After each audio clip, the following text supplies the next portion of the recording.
In 1999, Radio Shack operated more stores across America than McDonald's had restaurants. 7,000 storefronts, 5 countries, a name so common it barely needed saying aloud. Behind the counter sat the machine that had quietly taught a generation how to think in code, the TRS-80, humming to life in bedrooms from Ohio to Oregon, its keyboard clacking under fingers that had never touched a computer before.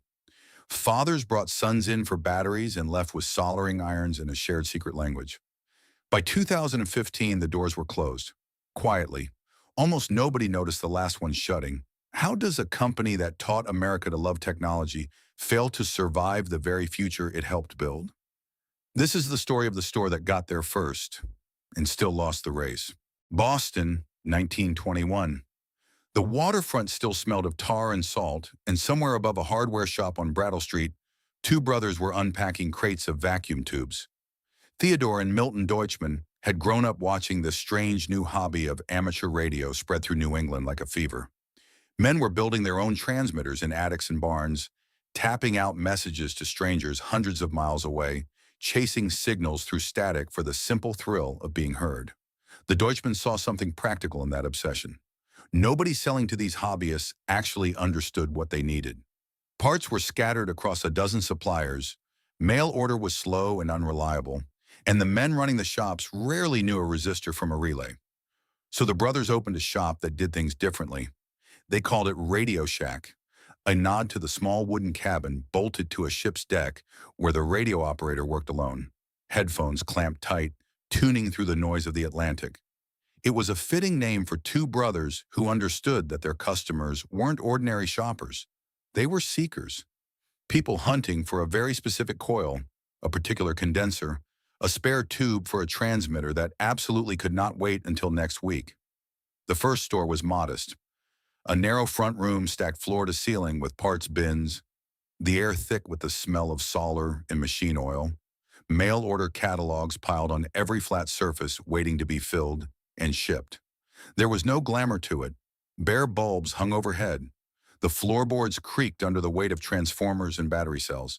But for the men who walked through that door, it felt like walking into the one place in America that spoke their language. Word spread fast among ham radio operators up and down the coast. Sailors passing through Boston Harbor stopped in for spare parts before shipping out again. Schoolboys with pocket money saved for months pressed their faces to the glass, dreaming of building their first crystal set. Radio Shack's mail-order catalog reached enthusiasts as far as the Midwest. Men who had never set foot in Boston, but felt somehow that they knew the place. The brothers' belief was simple, almost stubborn in its clarity. Sell to the people who actually understood what they were buying, and treat every customer like a fellow enthusiast rather than a mark to be upsold. It was a philosophy built on respect, the idea that a knowledgeable customer deserved a knowledgeable seller standing across the counter. For 4 decades, that idea was enough. Radio Shack grew slowly, steadily, a beloved name among hobbyists, but never a household one. It survived the Depression on the loyalty of men who would rather skip a meal than miss a part they needed. It survived the war years supplying radio components for a nation suddenly desperate for communication technology. But by the early 1960s, the company that the Deutschman brothers had built with such care was quietly dying. Poor credit decisions had buried it in unpaid receivables. The bank was circling. And 9 small stores were all that remained of a business once full of promise. What Radio Shack needed next wasn't another radio hobbyist. It needed someone who understood retail, someone from a completely different world, walking in with an entirely different kind of vision. That man was already on his way from Texas. By 1977, Radio Shack was no longer just a shop for hobbyists chasing static on the airwaves. It had become something else entirely, the place where an ordinary American family first touched the future. The TRS-80 sat on store shelves that autumn, a beige box with a chunky keyboard and a cathode ray monitor, priced low enough that a school teacher or a factory foreman could actually bring one home. Nobody had done that before. Computers belonged to universities, to corporations, to men in white coats standing in air-conditioned rooms the size of gymnasiums. Radio Shack put one on a kitchen table. Picture a Saturday afternoon in Ohio, 1978. A father leads his 12-year-old son through the glass door, past the pegboards of resistors and antenna wire, toward the corner where the TRS-80 waits, humming faintly. The boy sits down. His fingers find the keys. Green text blinks onto the screen. A few lines of basic code the salesman has already typed in. A simple program that draws a bouncing ball across the display. The boy watches it bounce. He doesn't fully understand what he's looking at, but he knows with total certainty that he wants to understand it. That scene played out in thousands of stores across the country, and it was no accident. Radio Shack's sales staff weren't hired off the street and handed a script. They were tinkerers themselves, men who had built their own crystal radios as boys, who could explain a capacitor or a transistor without condescension, who treated a customer's curiosity as something worth nurturing rather than rushing toward a sale. Walking into a Radio Shack in the late 70s didn't feel like shopping. It felt like being let in on a secret that the rest of the world hadn't caught up to yet. The store became a fixture of American ritual in ways that had nothing to do with computers at all. A CB radio for the family station wagon before a summer road trip, because everyone wanted to talk to truckers on the highway and hear their own handle crackle back through the static. A soldering iron and a bag of pars for a Cub Scout project, purchased the night before it was due. A replacement battery, a spare antenna, a length of speaker wire. Small, unglamorous errands that somehow always ended the same way, with a 5-minute conversation at the counter about whatever new gadget had just come in. By the early 1980s, that gadget was almost always a computer. Radio Shack computer centers, modest sections carved out of stores that had once sold nothing but parts, became the after-school hangout for a certain kind of American teenager. Boys who couldn't afford a TRS-80 of their own would linger for an hour after class, tapping out programs on the display models while a patient clerk let them stay, because he remembered being exactly that kid a decade earlier. Some of those teenagers would go on to careers in computing that nobody in that store could have predicted. Others simply carried the memory of that green glowing screen for the rest of their lives. The company wove itself into the culture in ways that felt effortless rather than manufactured.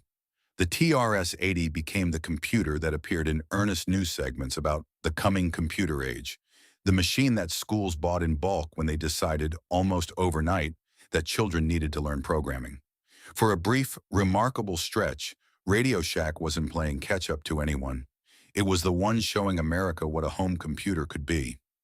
Employees felt that pride too.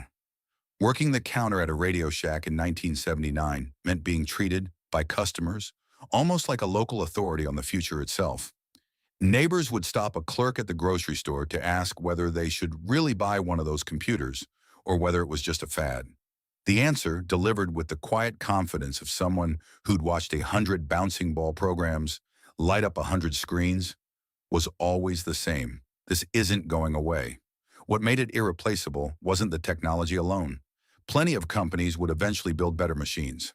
It was the experience of being personally guided into something unfamiliar by someone who genuinely wanted you to understand it, in a small store within walking distance of home, at a price that didn't require a loan. What was it about that humming green screen, that patient voice behind the counter, that made an entire generation feel like the future was something they were personally invited into? That feeling, as extraordinary as it was, rested on a foundation nobody in the store could see cracking. The very thing that made Radio Shack special, its insistence on doing things its own way, was about to become the reason the rest of the industry began to leave it behind. The decision to turn Radio Shack into a national chain wasn't made by the Deutschman brothers. It was made by a Texan who had never sold a single vacuum tube in his life. Charles Tandy had built his career in leather goods, running a modest supply business out of Fort Worth. But by 1963, he had grown fascinated by consumer electronics and the retail model behind it.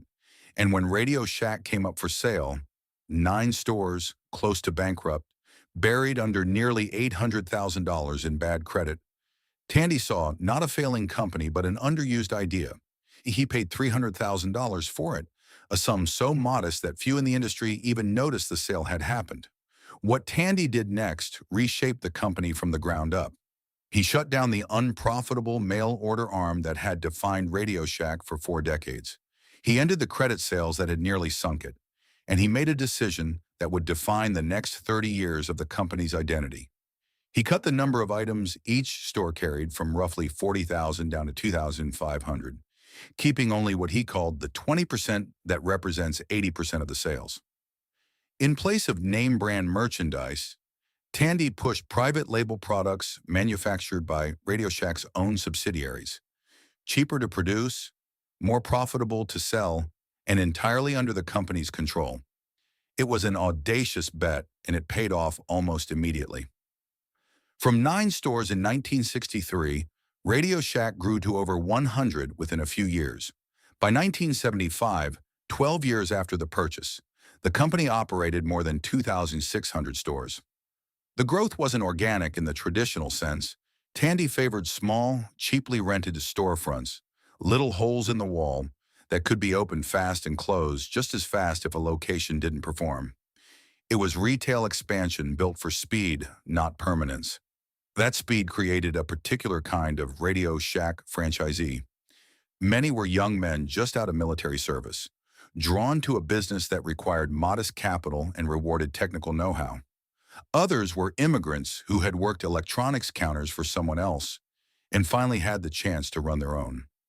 For a returning veteran in 1968, a Radio Shack franchise offered something rare: a small storefront of his own, a product line he already understood, and a company back in Fort Worth that supplied the inventory and told him exactly how to stock the shelves. But that same centralized control came with a cost. Maintaining consistency across hundreds, then thousands of locations meant franchise owners had far less freedom than the word own implied. Product lines were dictated from headquarters. Private label branding meant a customer in Ohio and a customer in Oregon bought the exact same battery under the exact same name, whether they wanted a well-known brand or not. For owners who had once dreamed of building something personal, the reality often felt more like running someone else's system at street level. The original Boston store, the narrow room above Brattle Street where 2 brothers had once stacked vacuum tubes by hand, quietly faded from relevance as the chain exploded outward. It wasn't demolished or memorialized.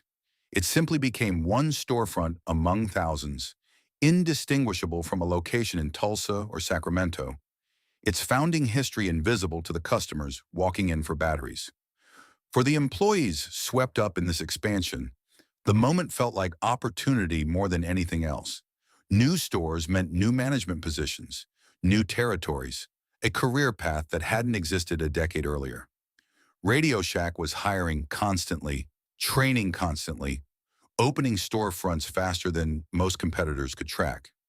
Nobody working the counter in 1975 was thinking about what centralized control might cost the brand's soul. They were thinking about the neighborhood 2 miles over that didn't have a Radio Shack yet, and wondering how soon it would.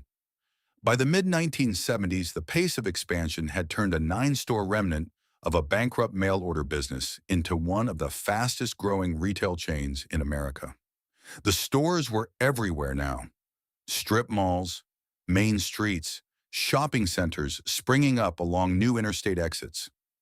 What had started as Charles Tandy's calculated bet was becoming something closer to a national institution, and the numbers were about to climb even higher, toward a peak that would make Radio Shack, for one remarkable stretch, the largest electronics retailer the world had ever seen.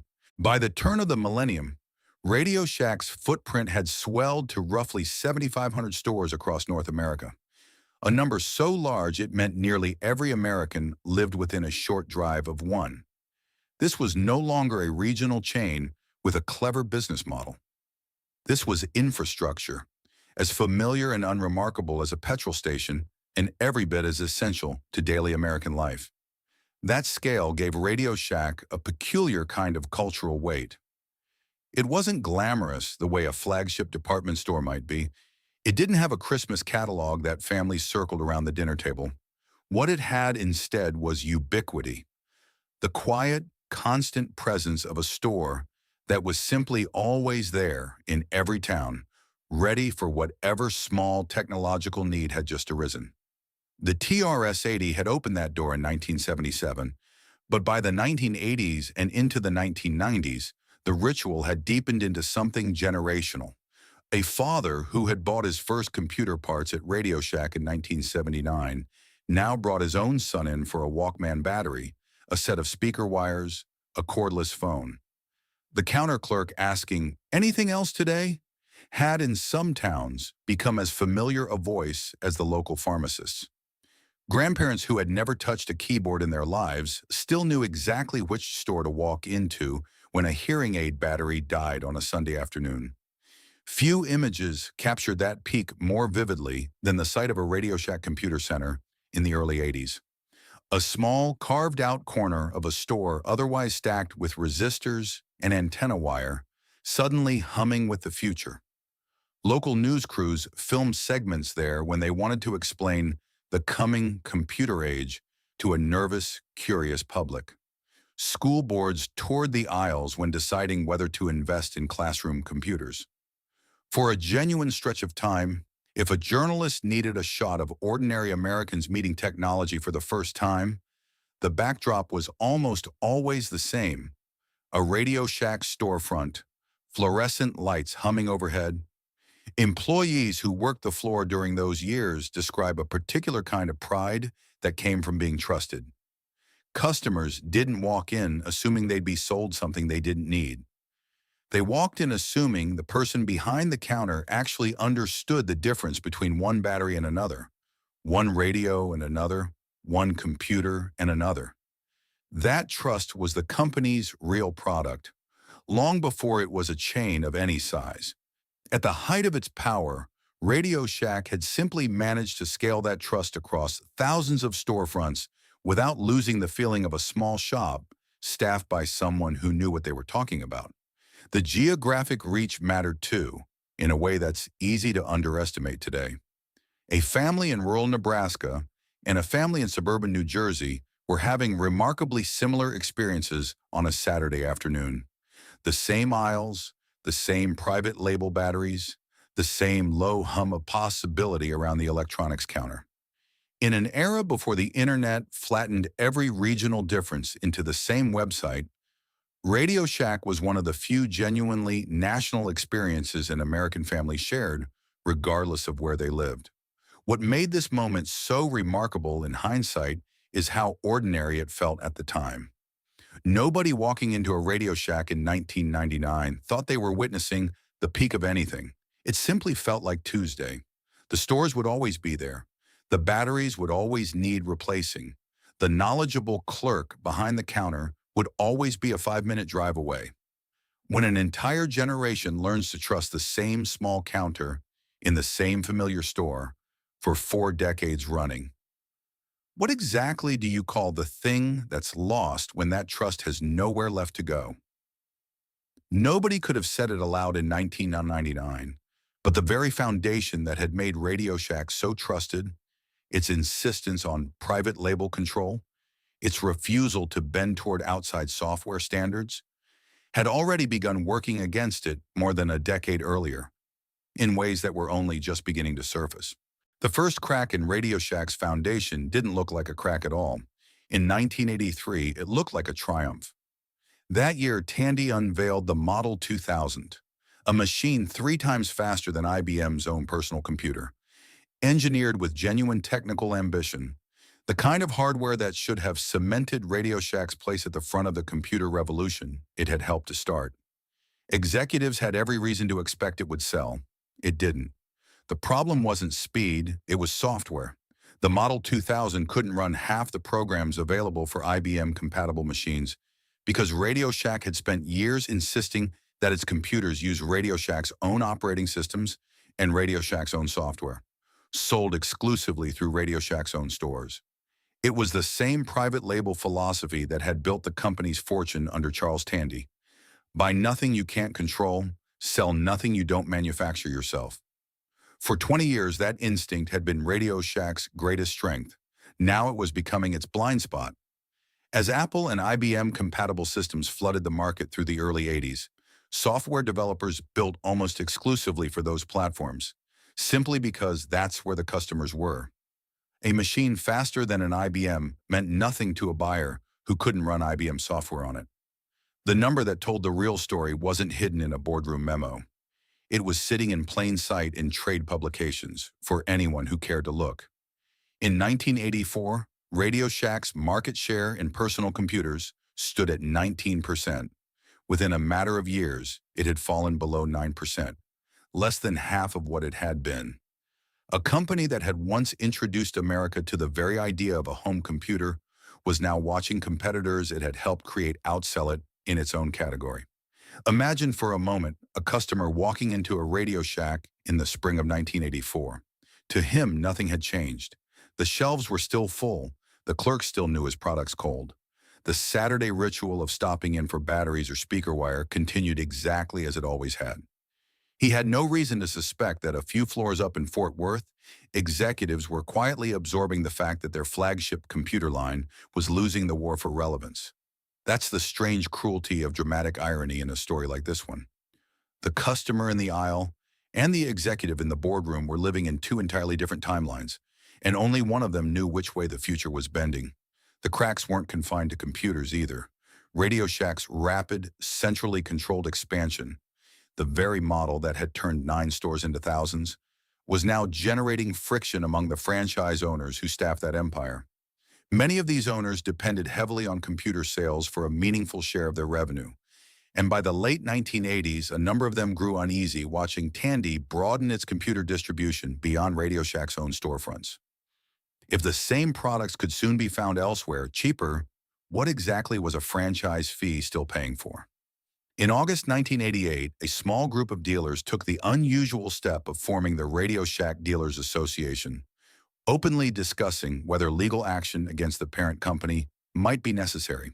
It didn't erupt into open warfare, but the trust between headquarters and the men running the stores, the same trust that had powered the company's expansion a decade earlier, had begun to fray.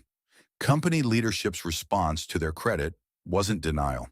Tandy poured money into research and development throughout the late 1980s, pushed the Tandy name onto IBM-compatible machines to compete more directly, and even acquired Silicon Valley laptop maker GRID Systems in 1988 to stay current with where computing was heading. These were the moves of a company that had, in fact, seen the crack and tried to close it. But the deeper problem was harder to engineer around. Radio Shack had built its identity on control, on doing things its own way, inside its own walls, at exactly the moment the computer industry was rewarding openness and compatibility above everything else. How long can a company this trusted keep expanding on the strength of yesterday's formula, while the ground underneath that formula quietly shifts? The fissures of the 1980s hadn't broken Radio Shack. Market share had dropped, certainly, but 7,000 stores still opened their doors every morning, and most Americans still had no reason to doubt the company's staying power. The real danger wasn't the crack itself. It was what Radio Shack's leadership would choose to do, or fail to do, when a far larger threat arrived a decade later, wearing the shape of a website nobody in Fort Worth wanted to take seriously. If the cracks of the 1980s were a warning Radio Shack partially heeded, the decision that followed in the 1990s was the one the company would never fully recover from. In 1994, a small online bookseller called Amazon launched out of a garage in Seattle. Radio Shack did not open its own online store until the year 2000, 6 years. That gap, more than any single boardroom failure, before or since, is widely regarded as the single most consequential mistake in the company's history. The thinking inside Radio Shack's leadership at the time wasn't reckless or careless. It was, in its own way, entirely logical, which is precisely what made it so dangerous. Executives reasoned that customers already had a Radio Shack 5 minutes from home. Why would anyone wait days for a package to arrive when they could simply drive to a familiar storefront and speak to someone who actually understood the product? It was a fair question in 1995. It became the wrong question almost immediately after. As broadband crept into American homes and a generation of shoppers discovered they could compare prices, read reviews, and have batteries or cables delivered without getting in the car at all. Radio Shack's own strength, its physical omnipresence, had quietly become the excuse leadership used to avoid confronting the thing that would eventually replace it. The frontline consequences of that hesitation showed up first not in headquarters memos, but in the experience of the people working the counter. A longtime store manager in the late 1990s would have noticed customers coming in less to buy and more to ask questions, jotting down model numbers, then leaving to search for a better price at home. The knowledgeable clerk, Radio Shack's oldest and most valuable asset, was slowly being reduced to free research for a sale that would happen somewhere else. Leadership instability compounded the problem at exactly the moment steady judgment was needed most. Between 1999 and 2013, Radio Shack cycled through CEO after CEO, a fast food industry veteran, a McDonald's executive, a Kmart turnaround specialist known for aggressive cost-cutting, a string of chief financial officers pressed into the top job during moments of crisis. Each arrived with a different diagnosis and a different cure. One pushed cellular partnerships, another pushed cost discipline. None stayed long enough to see whether their strategy actually worked, and each change of direction left the company's identity a little blurrier than before. That blurring showed up most painfully in what Radio Shack chose to sell. Store-within-a-store partnerships with Sprint and later Verizon transformed sections of the company's floor space away from the parts, tools, and hobbyist electronics that had defined it since 1921 and towards cell phone contracts and wireless plans that any carrier storefront could offer just as well. A customer walking into a Radio Shack in 2008 was now more likely to be pitched a 2-year phone contract than to have a genuine conversation about a soldering iron or a set of resistors. The store that had once been the one place in America that spoke the hobbyist's language increasingly sounded like every other wireless retailer on the block. Behind this drift lay a deeper, more uncomfortable question that would eventually surface in courtrooms as well as sales figures. As Radio Shack leaned harder into cellular partnerships to prop up flagging revenue, it leaned away from the very expertise that had built customer loyalty in the first place. A shift that longtime employees felt acutely, even if they couldn't always name it. Age discrimination lawsuits brought by longtime store managers and employees in the years that followed hinted at a workforce increasingly treated as disposable, even as the company publicly still traded on the goodwill built by decades of knowledgeable service. There was a moment sometime around 2010 when insiders inside the company could see the shape of what was coming, even if it hadn't yet been settled out in public. Online retail had matured from a curiosity into the default way Americans shop for exactly the kind of low-margin electronics Radio Shack specialized in. Batteries, cables, chargers, small parts that carried little brand loyalty and enormous price sensitivity online. A customer no longer needed to trust a clerk's expertise when a product page came stocked with 1,000 reviews from strangers who'd already asked every possible question. The comparative advantage Radio Shack had spent 90 years building, the knowledgeable person behind the counter, had been rendered for an entire category of purchases almost beside the point. The tragedy of Radio Shack's decline in this period is that no single villain made a single catastrophic decision in a single room. It was a slow accumulation of choices that each seemed defensible in isolation. Protect the store network rather than compete with it online. Lean on cellular revenue when core electronics sales soften. Bring in a new CEO with a new plan every time the last plan didn't show results fast enough. Each choice bought a little time. None of them addressed the widening gap between what Radio Shack had always been, a place for expertise and hands-on discovery, and what American retail was rapidly becoming. By the early 2010s, the company that once introduced a nation to the personal computer was now, in the eyes of many younger shoppers, simply the place you went for a phone case or a plan you didn't fully understand. Staffed by employees under mounting pressure to hit sales targets that had less and less to do with the technical passion that had once defined the brand. Who exactly was responsible for protecting the people who had built their careers and their trust around a company that had forgotten what made it worth trusting in the first place? The answer to that question would arrive in the most public way possible, not in a quiet boardroom decision, but in storefronts across the country, in the space of just a few devastating years. By the end of 2014, the warning signs that had been building for 2 decades finally converged into something No clever partnership or leadership reshuffle could paper over. Radio Shack had posted 11 consecutive quarterly losses. 11. Each one a fresh signal to Wall Street, to suppliers, to the company's own employees, that the turnaround everyone kept promising simply wasn't coming.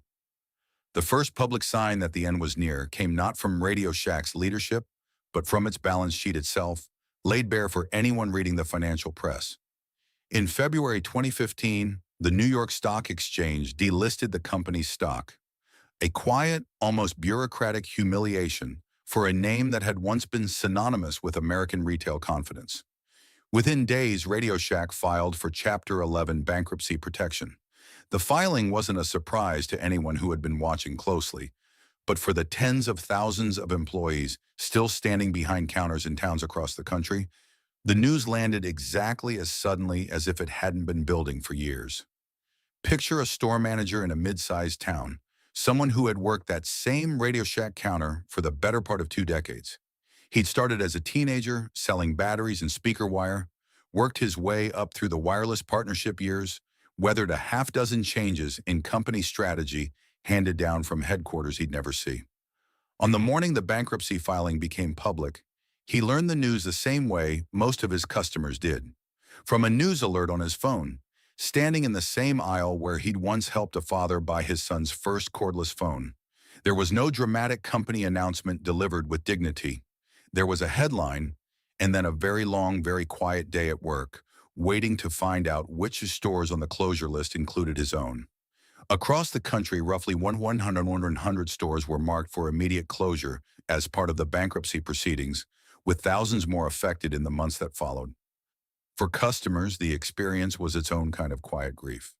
A woman who'd been driving to the same Radio Shack for replacement hearing aid batteries for 15 years arrived one Saturday to find the shelves half empty, liquidation signs taped to the windows, a skeleton staff moving through the final days of a store that had outlasted 3 American recessions and a dozen technological shifts.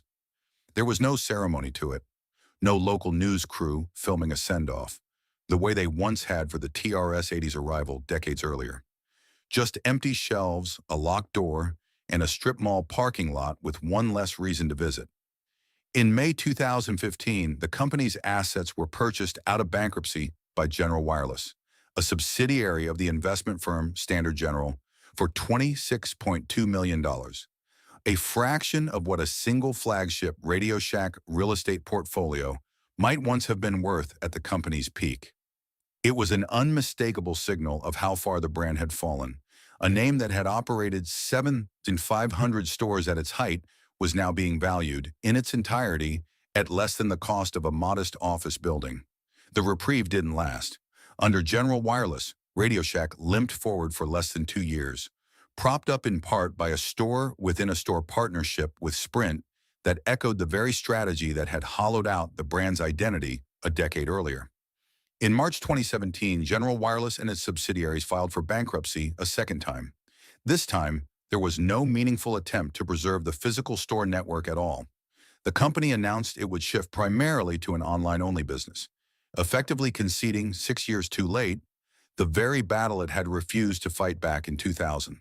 The final closures in 2017 carried none of the emotional weight of the 2015 collapse, and that, in its own way, was the saddest part. By then, Radio Shack's disappearance had become almost unremarkable, a formality completing itself rather than a national story. Press coverage was thin. There were no widely shared photographs of a final day. No crowds gathering for one last purchase the way customers sometimes do for a beloved local business. The stores that closed in this second wave did so the way a light bulb dims rather than a light switch clicks off, a slow fade that most of the country had already stopped watching by the time it finished. What makes Radio Shack's story sharper rather than smaller is that it wasn't happening in isolation. On the other side of the Atlantic, a strikingly similar story was unfolding in almost exact parallel. Maplin, Britain's own beloved chain for electronics hobbyists, founded in 1972 by 2 enthusiasts frustrated by how hard it was to find decent components, had grown from a bedroom mail order operation into 217 stores across the United Kingdom by 2017. Like Radio Shack, Maplin had built its identity on knowledgeable staff and hands-on discovery for hobbyists. Like Radio Shack, it had passed through the hands of private equity owners, more concerned with extracting value than investing in the stores themselves. And like Radio Shack, it simply couldn't compete with the price and convenience of online retail. In February 2018, Maplin entered administration. By June that year, every single store had closed for good. Two nations, two beloved chains born from the same instinct, a genuine love of tinkering, of soldering irons and spare parts, and the quiet satisfaction of building something with your own hands. Both had scaled that instinct into a national institution. Both had been undone by the same force, arriving at almost exactly the same time, as if the entire model of the neighborhood electronics counter had quietly expired on both sides of the ocean within a single calendar year of each other. For the Radio Shack employees who lived through the final closures, there was no severance worth mentioning, no pension fund waiting to soften the landing, no guarantee that decades of technical knowledge would count for anything in whatever came next. Franchise owners who had built their livelihoods around a Radio Shack storefront were left holding leases nobody wanted to take over, in strip malls increasingly dotted with empty units. Some found new careers in the electronics industry they knew so well. Others simply walked away from retail altogether, taking with them a kind of expertise that had, quite suddenly, stopped being commercially valuable to anyone. When the lights of the last store finally went dark, what exactly had been lost? The batteries and cables that any website could now sell just as easily, or something far harder to replace. The simple human experience of a person who actually knew what they were talking about, standing ready behind a counter, waiting for you to ask. Nobody at Radio Shack and nobody at Maplin had set out to destroy that experience. It had simply been outcompeted, quarter after quarter, by something faster and cheaper that didn't need a storefront, a knowledgeable clerk, or a neighborhood at all. What remained afterward wasn't rubble or scandal, it was silence. The particular, specific silence of a strip mall parking lot where a familiar sign no longer lit up at dusk. In the years that followed both collapses, the space Radio Shack and Maplin once occupied didn't stay empty for long. It simply changed hands. Amazon absorbed the low-margin, high-frequency purchases that had once justified a trip to the local Radio Shack. Batteries, cables, chargers, the small, unglamorous items that had quietly kept the lights on for 90 years. Best Buy picked up much of what remained of the higher-value electronics trade, offering the same knowledgeable staff model Radio Shack had pioneered decades earlier, but built for a customer who arrived already having read a dozen reviews online. Neither competitor needed a story within a story cellular partnership or a private label battery brand to win. They simply offered the same convenience Radio Shack had spent 2 decades resisting. The Radio Shack name didn't vanish entirely, though what survived bore little resemblance to the company that had once operated 7,500 stores. Retail e-commerce ventures, the same investment group that had scooped up other fallen American names like Pier 1 and Dress Barn out of bankruptcy, acquired the brand and repositioned it as an online-only retailer, betting that decades of name recognition still carried commercial value even without a single physical storefront behind it. A handful of independently owned and franchised Radio Shack stores continued operating here and there, scattered survivors of a network that had once blanketed the country. In May 2023, control of the global Radio Shack business passed again, this time to the Unicomer Group, a Central American retail conglomerate. A quiet, almost anticlimactic final chapter for a name once synonymous with American technological confidence. Maplin followed a nearly identical path. After its 2018 collapse, the brand was acquired by a new company and relaunched in 2019 as an online-only retailer, selling electronics, security equipment, and computing supplies under the same familiar name and the same recognizable branding. No physical Maplin store ever reopened. The legal obligations of the original company, warranty support, customer commitments built up over decades, simply weren't carried over to the new owners. In both countries, the brand had technically survived. The thing that had actually made it valuable had not. That parallel resurrection tells its own quiet story about what the industry learned from watching both companies fall. A name still carries weight, even stripped of everything that once gave it meaning. But a name alone can't replicate the specific, irreplaceable value both chains had once offered, without even realizing how rare it was. A person standing behind a counter who genuinely understood the product, in a store within walking distance of home, ready to answer a question a search engine could only guess at. The broader lesson for American and British retail wasn't subtle, even if it took two bankruptcies and a transatlantic echo to make it undeniable. Physical retail built around low-margin, easily comparable products cannot survive purely on the loyalty of memory. It survives only by offering something a website genuinely cannot: expertise, immediacy, and trust built face-to-face over years, not algorithms built to guess what a customer might want next. RadioShack and Maplin had both possessed that trust in abundance. Neither figured out how to make it commercially decisive once the internet offered convenience at a scale no storefront could match. The economic toll on the communities that had depended on these stores was harder to measure than a stock price, but no less real. Franchise owners who had spent decades building a livelihood around a single storefront found themselves starting over in their 50s and 60s in an industry that had little use for their specific expertise. Longtime store managers, the same people who had once been trusted with a neighborhood's questions about its first home computer, discovered that 30 years of technical knowledge translated into surprisingly few job openings once the stores themselves were gone. Some found new footing in electronics repair, security systems installation, or independent consulting. Others simply left the industry that had defined their working lives, taking with them an expertise that had, almost overnight, stopped being something anyone was willing to pay for. What made both collapses so quietly devastating wasn't the loss of a place to buy batteries.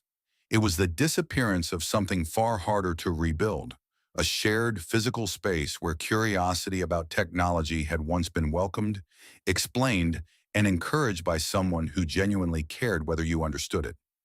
What do we lose exactly when the one place built for asking questions about the future disappears and nothing quite manages to take its place? Picture a Radio Shack on a Saturday afternoon, sometime in the late 1970s. The bell above the glass door gives a single, familiar chime. Inside, the air smells faintly of solder and fresh plastic packaging, warmed by fluorescent lights humming overhead.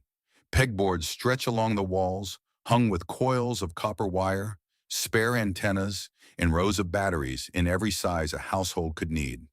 In the corner, a small crowd has gathered around a beige machine with a chunky keyboard, its screen glowing a soft, patient green. A boy sits before it, fingers hovering, watching a simple line of code make a ball bounce across the display, again and again, as if the machine itself were inviting him to ask how.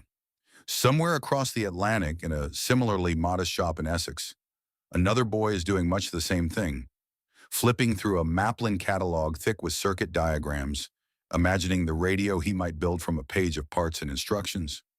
What made these stores matter was never really about the batteries, the cables, or even the computers themselves. It was about the particular kind of trust that grew between a curious customer and a clerk who genuinely knew the answer. A trust built one conversation at a time, over decades, in thousands of small storefronts most people barely thought twice about. A father teaching his son to solder a broken wire wasn't just fixing a radio. He was passing along a habit of curiosity that Radio Shack and Maplin had helped make ordinary, even respectable, in a way few other businesses ever manage. For a certain generation on both sides of the Atlantic, these stores were the first place technology stopped being frightening and started being something you could simply pick up and understand, piece by piece, with a patient stranger's help. That mattered more than any single product line ever could. It meant that an ordinary family, with no particular expertise and no special connections, could walk into an unremarkable storefront and leave feeling just a little more capable of understanding the world that was rapidly changing around them. Nothing that came after, not the reviews, not the algorithms, not the overnight delivery, ever quite replaced that particular human feeling of being taught something by someone who wanted you to learn it. Somewhere tonight, someone is describing the hum of a TRS-80 booting up to a grandchild who has never heard a modem, never touched a soldering iron, never needed to ask a stranger behind a counter how something works. The grandchild won't fully understand what's being described, but they'll understand, from the care and the telling, that something real once stood in towns across two countries, patient, knowledgeable, and quietly proud of what it offered. Radio Shack and Maplin are gone now, their storefronts replaced by websites that answer questions a search bar was never quite built to ask with any warmth. But the people who built them, staffed them, and walked through their doors as curious children deserve to be remembered clearly and without sentimentality. They were part of how an ordinary person once learned to meet the future without fear. That is worth remembering. That is worth keeping.